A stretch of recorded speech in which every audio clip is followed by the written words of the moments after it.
Fry muna natin. Inano ko na ito kanina. Binuhusan ko na ng powdered na seasoning. Cornstarch. Ayan. Then, i-shake mo lang siya para mamaya yung sisig natin may twist ng eggplant. So, mayroong eggplant yung ating sisig.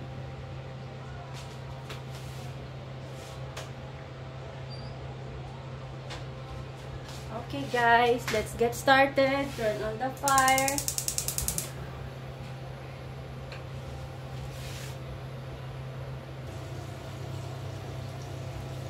Pa-fry natin yung ating eggplant first. Kailangan nating i-brown effect yung ating eggplant.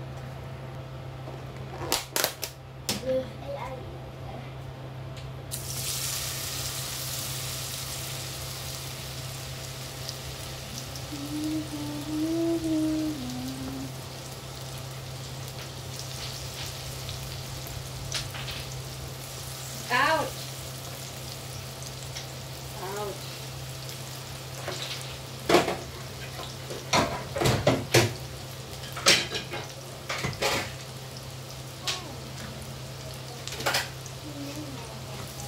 Ayan, let's fry it. Ayan, look at that.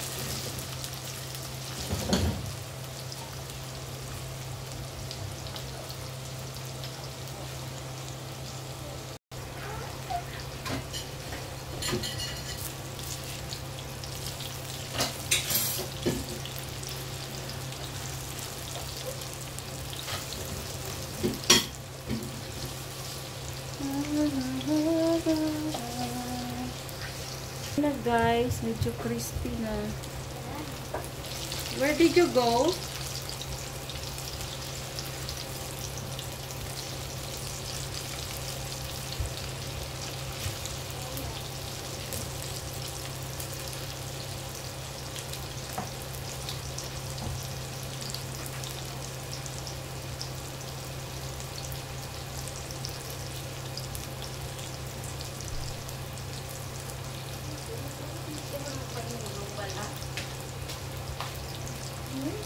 Guys, so ayan, medyo na-crispy na yung eggplant natin. Yes, darling.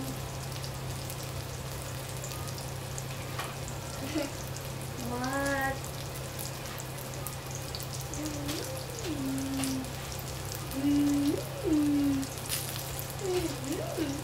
What? So, eggplant, guys. Nabatok na.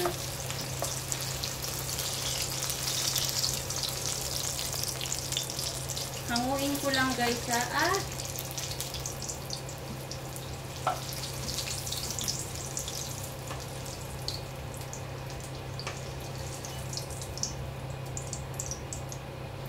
Yan.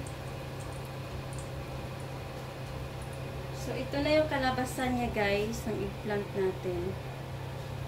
So, ito yung guys, oh. Brown na siya. So, palamigin natin siya. I-next natin yung ating chicken.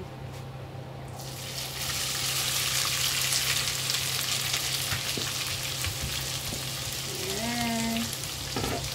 Pa-fry natin yung chicken. Para mag-brown. Oh. Tama na ng kaong-kaong. Oyster sauce para mag-brown siya.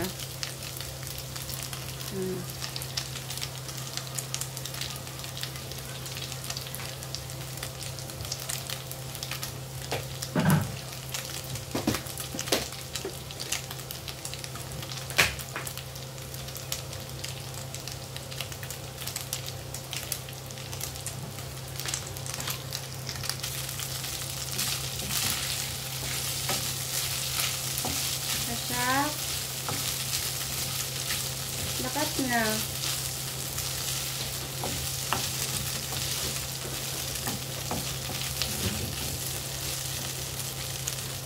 May pag-ibig.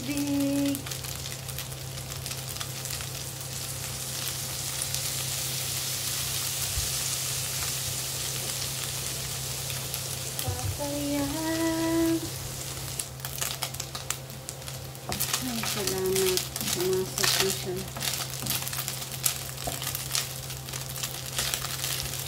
So, ito guys, pwede na to kasi pangit naman pag sobrang crispy kasi matigas na siya. So, ito, may manguya ka pa na. Ayan, browning effect lang siya, oh. See? Oh. Tapos, hanguin ko, ibalik ko dito sa pinaglagayan ko kanina. So, igisa na natin yung ating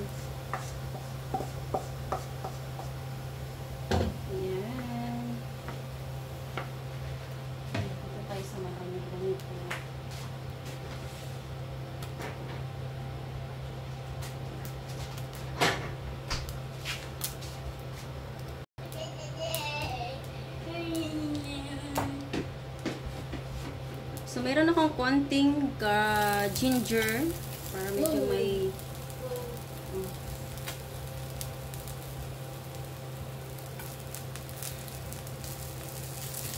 ginger, then garlic, a lot of garlic. Ayan.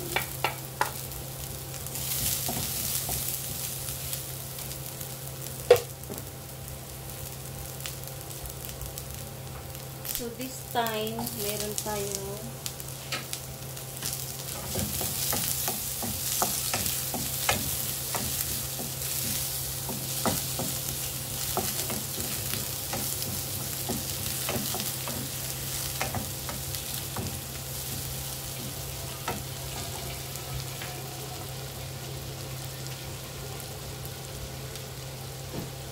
onion,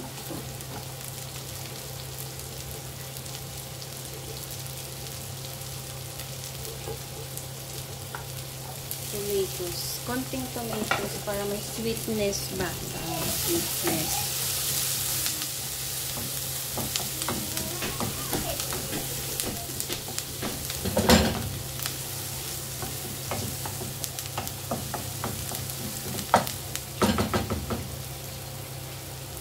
Okay. Sama. Okay.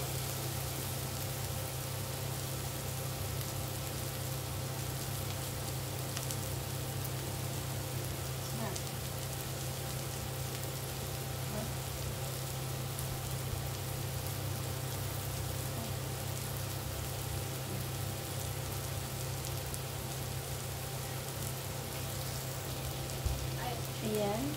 So, next, ilagay na natin to guys. Yung ating piniritong chicken. Ayan. Then, let's mix it. Oh. Ayan. Sarap, oh.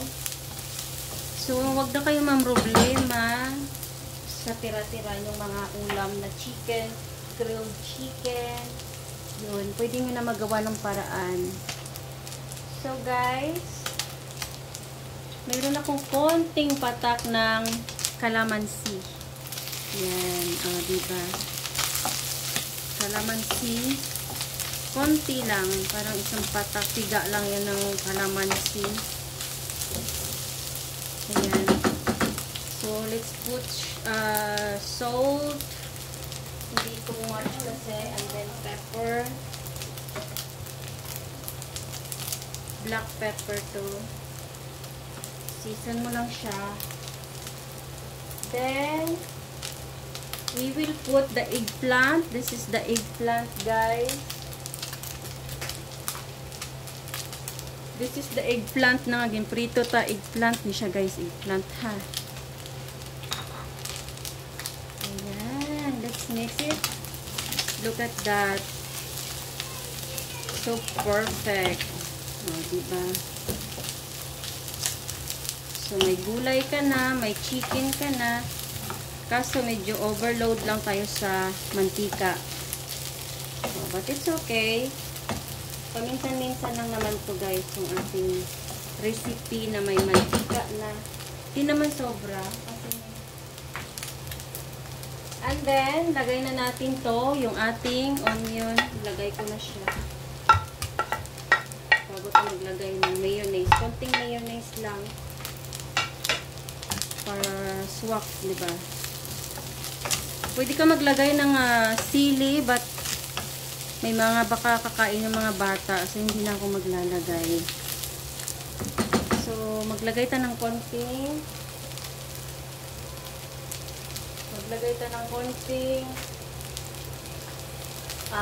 oyster sauce para may sweetness na medyo may color. O, diba? Konti lang. Yan. Not too much. Dapat kasi toyo na may seasoning.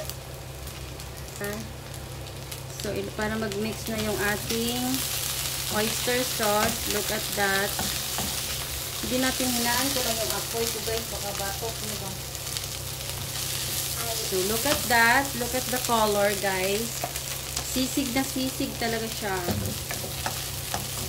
May twist ng eggplant at mga tira-tirang chicken. Yung kagabi na lechon. O, diba? Nagawa na ng paraan, mga guys. Favorite kasi ni Esther to, guys. I-request na ulit na magluto. So, this time, naglagay ako ng mayonnaise. Kung mayroon pa tayong masimot, ayan. Mayonnaise.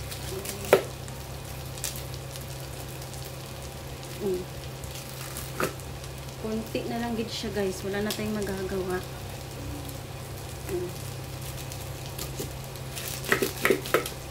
Favorite na ni Mark Michael kasi ito mga guys. Simot na. Wala na.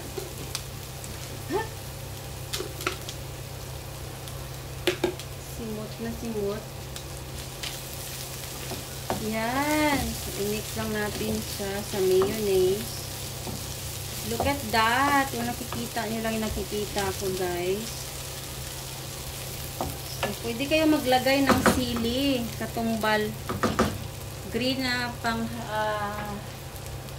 kasi diba ang sisig normally, mayroon siyang sili. Pero this time, yung aking, guys, wala. Ang version ko nito, walang sili because makakakain yung mga bata. O, diba? So, this time, maglagay tayo ng itlog. 12 minutes na pa. Ayan. Gusto kasi ni Mark Michael. Ay, itlog.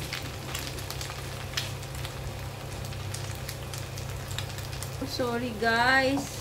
Hinalo ko na. Kaso, naluto na yung itlog. Sorry guys, kasi medyo na late ako. Naluto na yung itlog. Dapat hinalo ko na siya kanina pa. Kasi, diba? Ayan na. Ito na po yung ating finished product. Naluto yung itlog. Pero anyway, okay na. So, luto na guys. Ayan na po siya. Thank you for watching. Bye-bye. Sisig with eggplant. Chicken. Mga tira-tira nyo ganyan. See?